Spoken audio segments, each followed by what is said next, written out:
আমার বিরুদ্ধে ইনকিলাবি বলে আমাকে জাতির কাছে অনেক ছোট করেছে। গত 4 মাস আমাকে সংসদে আসতে দেয় নাই। আমার ফটিকছড়ির মানুষ অনেক কিছু থেকে অনেক কিছু পাই নাই। মাননীয় স্পিকার, এই মিস্টার সরোয়ার আলমগীর চিটাং 2 উনি এই প্রথমবারের মতো সংসদে এসেছেন আজ 4 মাস পরে।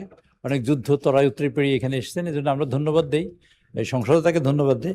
তিনি তার একটু বক্তব্য রাখতে চান, আপনি যদি একটু সুযোগ দেন তাকে। Congratulations newly elected MP. আপনি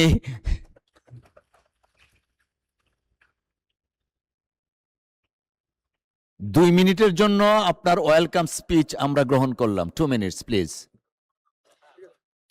আসসালামু আলাইকুম মাননীয় স্পিকার, আপনাকে অসংখ্য ধন্যবাদ আমাকে 2 মিনিট সময় দেওয়ার জন্য।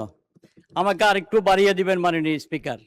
আপনাকে ধন্যবাদ জানাই এবং আজকে আরও ধন্যবাদ জানাই মহান রব্বুল আলামিনের প্রতি।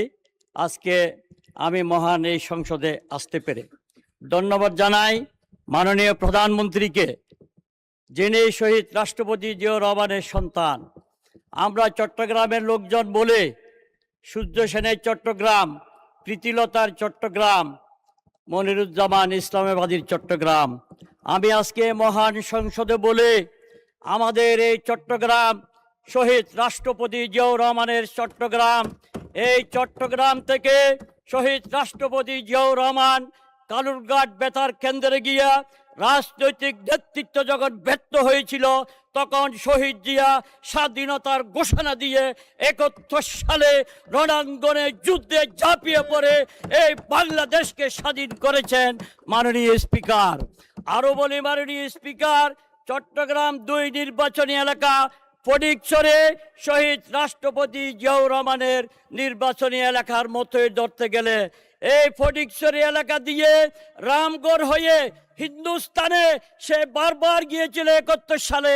এসে বাংলাদেশে এসে বাংলাদেশের মুক্তিযুদ্ধকে ট্রেনিং দিয়ে এই যুদ্ধে 71 সালে দেশ স্বাধীন করেছিল মাননীয় স্পিকার। সেই জন্য তারই সন্তান তারেক রহমান আজকের সংসদের প্রধানমন্ত্রী। আজকে মাননীয় প্রধানমন্ত্রীকে ধন্যবাদ জানাই। আরও ধন্যবাদ জানাই গত 4 মাস আমাকে এই সংসদে আসতে দেয় নাই। আমার ফটিকছড়ির মানুষ অনেক কিছু থেকে অনেক কিছু পাই নাই, যেটা সংসদ সদস্য হিসেবে তাদের পাওয়ার কথা। মাননীয় সদস্য, আপনার আবেগ বুঝতেছি আমরা। আরো 2 মিনিট সময় দিলাম। 2 মিনিট শেষ করুন মাননীয় স্পিকার, ধন্যবাদ মাননীয় স্পিকার।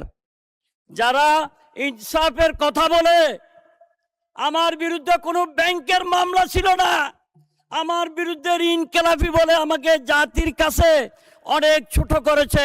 আমি 2 বার বিজয়ী হয়ে এখানে এসেছি। ফটিকছড়ির মানুষ আমাকে ভোট দিয়ে আমার প্রধানমন্ত্রী তারেক রহমানকে উপহার দিয়েছে আমাকে ফটিকছড়ি কাজ করার জন্য। এবং যারা ইনসাফের কথা বলে, মিথ্যা বলে, সুপ্রিম কোর্টে হাইকোর্টে প্রতিটি দরজায় দরজায় আমাকে কোর্টে 3 তারিখ পর্যন্ত ফেব্রুয়ারির আমাকে কোর্টে রেখেছিল। 6 দিন ভোট করেছে, তাদের প্রার্থী আমার কাছ থেকে অর্ধেকেরও কম ভোট পেয়েছে মাননীয় স্পিকার। এত ভোট পাওয়ার পরও আপনারাই বলে, জাতীয় সংসদেই বলে জনগণের ক্ষমতার উৎস। তো আমাকে জনগণ ভোট দিয়ে সংসদে পাঠাইলো, আবার হাইকোর্ট থেকে আমাকে জিতে আসতে হলো মাননীয় স্পিকার। আপনাকে ধন্যবাদ জানাই। আমি বক্তব্য বাড়াবো না, আমি শুধু বলবো আমার ফটিকছড়ির দিকে নজর দেওয়ার জন্য। আমার ফটিকছড়ি অনেক অবহেলিত, এই প্রথম একজন প্রত্যক্ষ ভোটে নির্বাচিত হয়ে সংসদে জামাল উদ্দিন সাহেবের পর আমি এই সংসদে এসেছি। সালাউদ্দিন কাদের সাহেব মাত্র 3 মাস সংসদ সদস্য ছিল, সেই তথাকথিত চেতনা বিকৃত করারা তাকে হত্যা করেছে। এখন ইনসাফ বিক্রিকারীরা ফটিকছড়ির মানুষকে তারা অনেক সুযোগ সুবিধা থেকে বঞ্চিত করতে চাচ্ছে মাননীয় স্পিকার। আজকে মহান সংসদের মাধ্যমে আমি সকলকে ধন্যবাদ জানাই, কৃতজ্ঞতা প্রকাশ করি। ফটিকছড়ির মানুষকে ধন্যবাদ জানাই, তারা আমাকে ভোট দিয়ে এই মহান সংসদে পাঠানোর জন্য। সকলকে ধন্যবাদ মাননীয় স্পিকার।